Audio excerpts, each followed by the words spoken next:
WNYC Studios is supported by Car Care To Go. We all know the hassle of getting an oil change or car repair. Car Care To Go saves you time and stress. They pick up your car, repair it, and bring it back to you all with the click of a button. Schedule now at carcaretogo.com and use code WELCOME25 for $25 off any service. That's carcaretogo.com and use code WELCOME25 for $25 off any service. WNYC Studios is supported by Forward. Waiting months for a 10-minute doctor's appointment? Healthcare is backwards. Luckily, Forward is here to clear things up with on-demand access to great care backed by the latest tech and top-rated doctors. Learn more at goforward.com. That's goforward.com. Listener supported. WNYC Studios.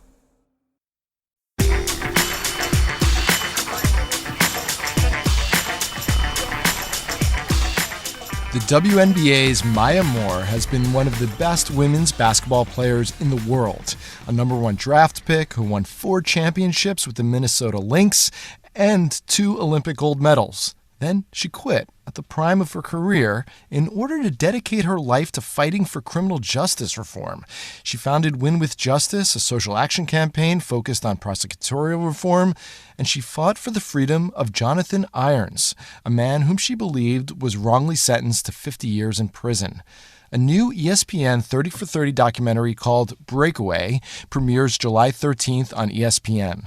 It is the extraordinary story of Moore's fight to free Irons and the relationship that blossoms between the two of them. The film is directed by Rudy Valdez, who is joining us now to talk about Breakaway. Hi, Rudy. Welcome to All of It. Hey, thanks for having me. Absolutely. Congratulations on this extraordinary documentary. I want to just start with a focus on those who aren't WNBA fans. Can you just give a little bit of a sense of how great Maya Moore was and has been on the basketball court?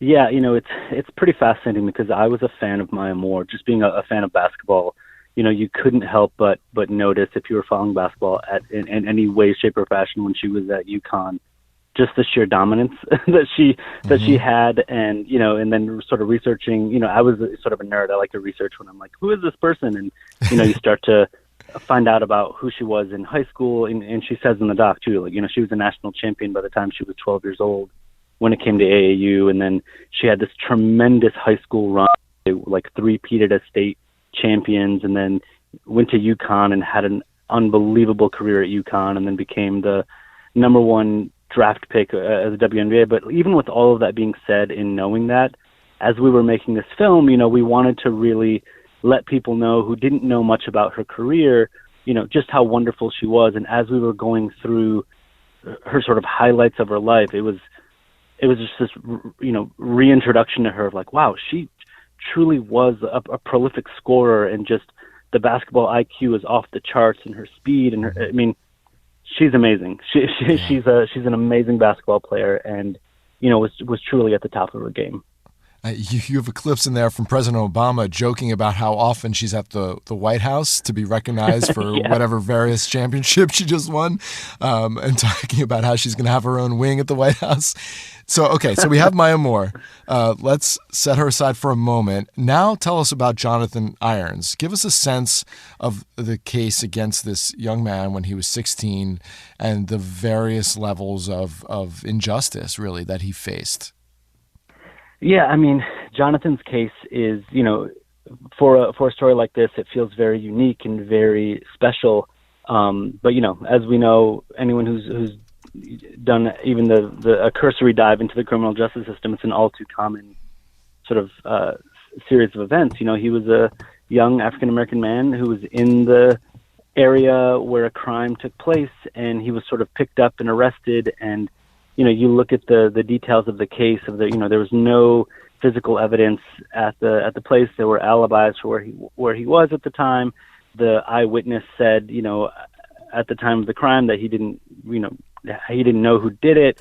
They kind of put these, pictures in front of him and were like, just take a guess. It was very much this feeling of like, we have somebody already. We'd really love to make this work because we want to close this case, is what it sort of felt like. And, as we all know, if you're a person without means and without resources, it's tough to win in this criminal justice system that we have in our country. Right. And he gets 50 years at the age of 16, right? That's his sentence. I want to play a clip from the film that is really the turning point in Jonathan's life. He is locked up, and in this clip, Jonathan Irons is talking about how he met Hugh Flowers, who is a chaplain at the prison where he is. Jonathan showed up to the chapel and joined the prison choir, which Hugh Flowers led. So here's Jonathan talking about his relationship in prison with Mr. Flowers. He said, you have to sing from your diaphragm. Gave me some exercises. Did a scale note. Do, re, mi, so, fa, la, ti, do. He's like, you have perfect pitch. Do you know what that is? I'm like, no. So he starts explaining it to me. I felt like I was the first teacher who, man, I need some toilet paper.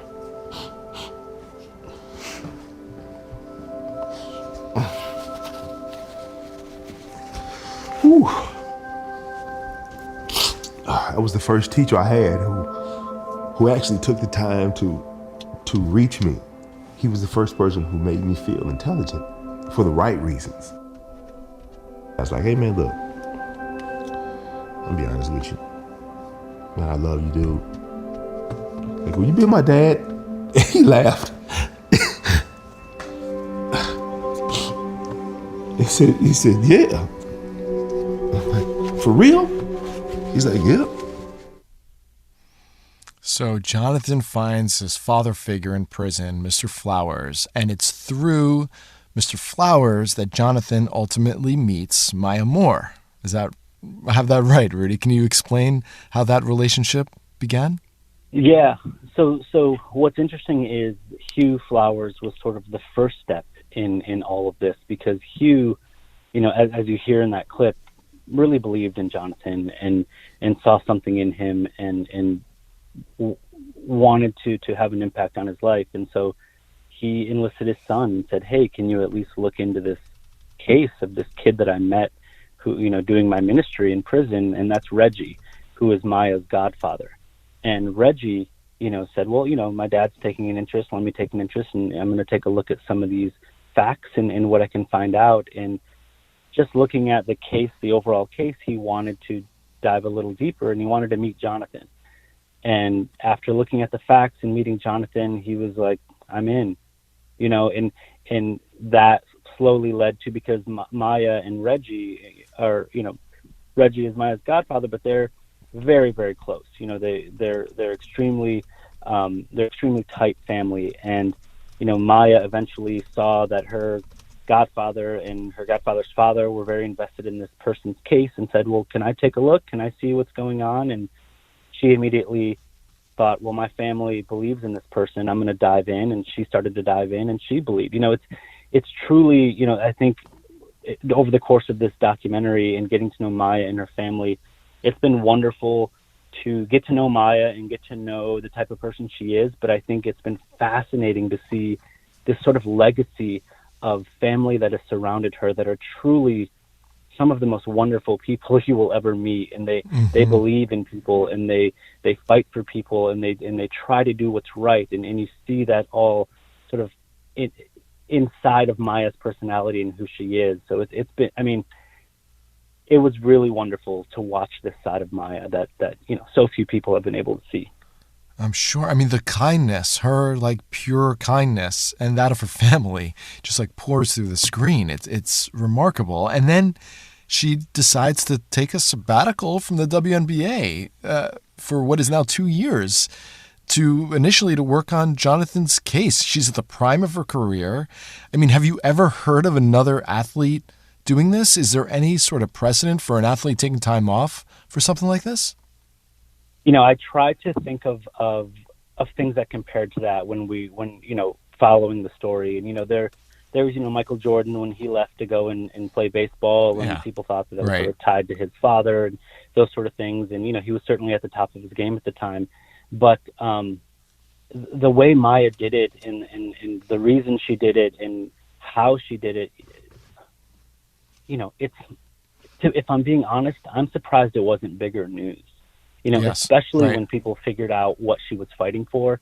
Like I said, I was a fan of Maya before all of this, and I followed when I heard she was stepping away. I was like, what could possibly be taking somebody away at this point of their career? It must be something big. I didn't, everyone speculated on a lot of things. And then, when I found out what she was doing, I was immediately, I thought at the time, man, I would love to tell that story because they were great headlines. They were great, like somebody stepping away at the top of their game, maybe the best to ever play it, and fighting for injustice and all these things. But to me, what I saw immediately was there's a human side of this. There's a human element that I want to get my hands on.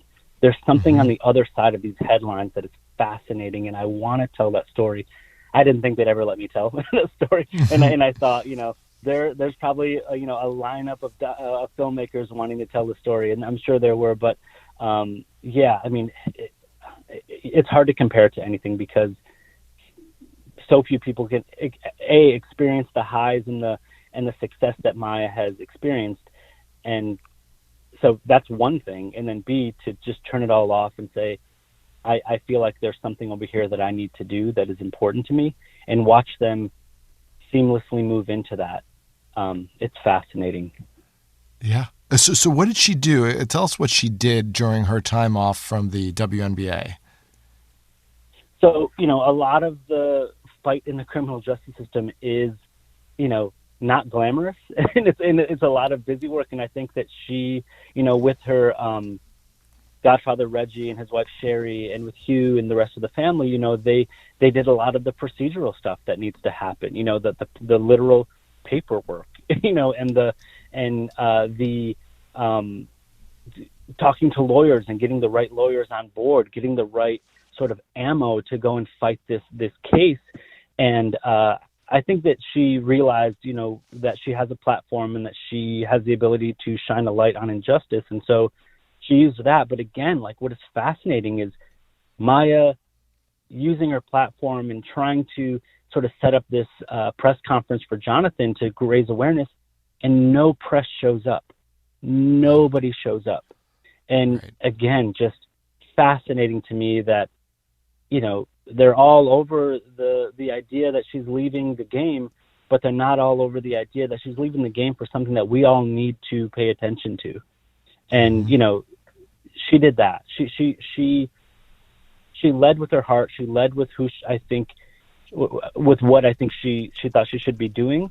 And we as a society, as a country, didn't follow through and say why. In a way, that's our fault, as a country to just be like, well, we feel really bad. The greatest, WNBA players leaving, it hurts us, but we didn't take the time to say why. What is so important, and why isn't that important to us?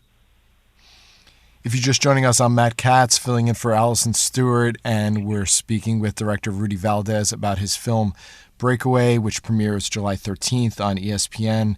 It's about WNBA star Maya Moore's decision to leave basketball to fight for the freedom of a man who was wrongly convicted.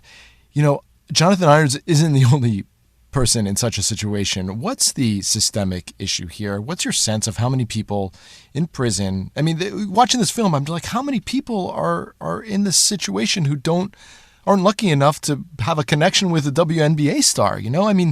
What is your sense of how many people in prison who were sentenced as juveniles are not necessarily definitely innocent, but in the least have been mistreated in the legal system by corrupt police or unethical prosecutors or incompetent defense and deserve another look at their case by a court? Do you have any idea like how widespread this is? Do you have a feeling about how widespread this might be? Yeah, I mean, in the film, one of the lawyers says there are people who have theories and have done the math, and they feel like it could be upwards of 5% of people are wrongfully incarcerated at this moment. And that's a staggering statistic, to think about, that there are people in there for 10, 20, 30, 50, life in prison for something that they did not do. And a lot of the time, it's because they simply don't have the means to put up a proper defense. There's all of this power on the side of the prosecutors. And, I feel like that power isn't always used for actual justice. I feel like it's used to win cases. But, it's just baffling to me that justice, like if you look at Jonathan's case, for example, was it just to take a 16-year-old and send him away for 50 years for, this crime that he didn't commit, but, there was a way to win the case, so they won the case. And it's like, okay, you get to go sit in prison for 50 years. You don't have the means to fight this properly. We're going to move on and probably continue to do this and continue these same practices. Again, Jonathan's case is staggering, and it's tough to watch and tough to look at, but it's far too common, the way people are treated in our justice system. And, and you sort of brought up a thing a little earlier that I want to highlight, about Jonathan and about, the fact that there are potentially thousands of other Jonathans out there. I always bring that back to why this film is being made. And one thing that I want to make sure I highlight and say, especially about Maya and her family, is that Maya didn't have to make this film. The Jonathan was going to get out whether we made this film or not. Maya, if you have researched her, and I did, prior to all of this, as I was trying to figure out who she was as a person, you look at her, you Google her, and everything prior to what's happened with, the first protest with the links and everything that's happening with Jonathan, all you find out about her is basketball, her stats, her career, her championships, all of those things. Maya's not somebody who goes out there and shares her personal life for no other reason. I think that she believes, you get basketball. I realize I'm a public figure as a basketball player. That's what you get as a public. As a person, that's mine. So doing a documentary like this, especially what I asked of her to be open and honest and vulnerable and let us follow her with these verite cameras, that's not easy for anyone. And I don't think it's easy, especially for somebody who's so private with what she is. But she, I think, saw the importance of, I need to do this because, again, not for her. This isn't a vanity project. She's not trying to go out there and say, look at me and look at the great thing I did. It's almost the opposite of that. Right. She's saying, this is what we can do if we believe in something. This is what happens when you lead with love and hope and courage. I think that, again, going back to sort of the first statement I made, is there are wonderful headlines to this. There are wonderful, Maya left at the top of her game, the fight for injustice. Jonathan was able to get out. There are great headlines. But to me, the true heart of this film, and when you boil down to the basics, is this is a human being who believed in another human being and said, I need to do what's right. And yes. I think that's a role model. That's somebody that is you want your kids to look up to. Like I have two young daughters, and I'm like, I don't know that I want my daughters to look up to, actors or, athletes or things like that. If my daughter came home and said, I want to be like Maya Moore, yes, I'd probably cry, because no doubt about it. You want your kid to be like Maya Moore. You know what I mean? And, yes. And I'll also say this, when I first was approached to do this film, I've been very fortunate in my career to meet people that I really admire and people who I consider heroes. Maya was amongst those people. And I've had situations where I've met my heroes and said old adage, never meet your hero, because they always disappoint. And I've experienced that. And part of me was like, do I want to do this because I hold her in such high regard? I don't want that to go away. But we met and we made this film together, and not only did she meet those expectations, but she was so much more. She, and pardon the pun, she was so much more. But she's truly all of these things, and part of it is because she was so private. She's hilarious. She's a musician. She's an she can amazing play a sick singer. guitar. Yeah. Oh, it was unbelievable. I was, Like, what I can was she on do? another floor. Yeah, I was on another floor with Jonathan, like chatting, and I hear a guitar upstairs. I hear music coming from upstairs, and I said, "Hey, Jonathan, do you think we could maybe turn that off? We're going to do an interview. I don't know that we can afford the rights to whatever music's playing." And he goes, "That's Maya." And I was like, "What?" And he was like, "That's Maya singing and playing the guitar." And I was like, "I have to go up there." And she just never stops amazing you with the things that she can do, but more importantly, the person that she is, the human that she is. Yeah. We've got about a minute left, and I'll allow you to give away as many spoilers as you feel comfortable doing here, but I wanted to ask, what's Maya's future and what's Jonathan's future?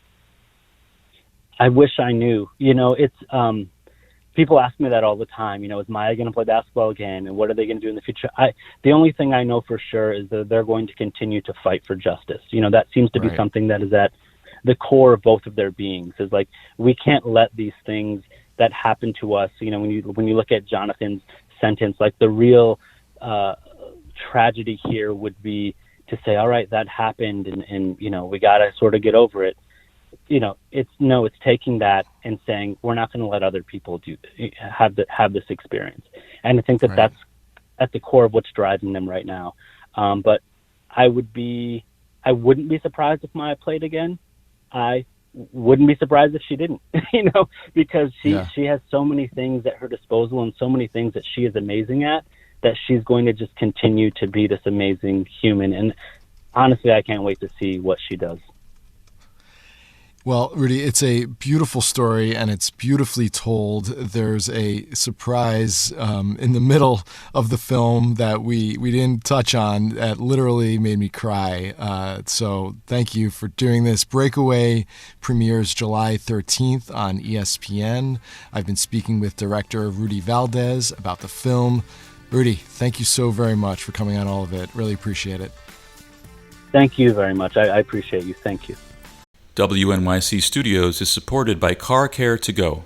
We all know the hassle of getting an oil change or car repair. You waste hours coordinating rides and shuttles or sitting in a stuffy waiting room. There's a better way with Car Care to Go. Contactless, valet service, and repair from highly trained and trustworthy mechanics. Car Care to Go saves you time and stress. Car Care to Go picks up your car, repairs it, and brings it back to you all with a click of a button. Schedule now at carcaretogo.com and use code WELCOME25 for $25 off any service. That's carcaretogo.com and use code WELCOME25 for $25 off any service.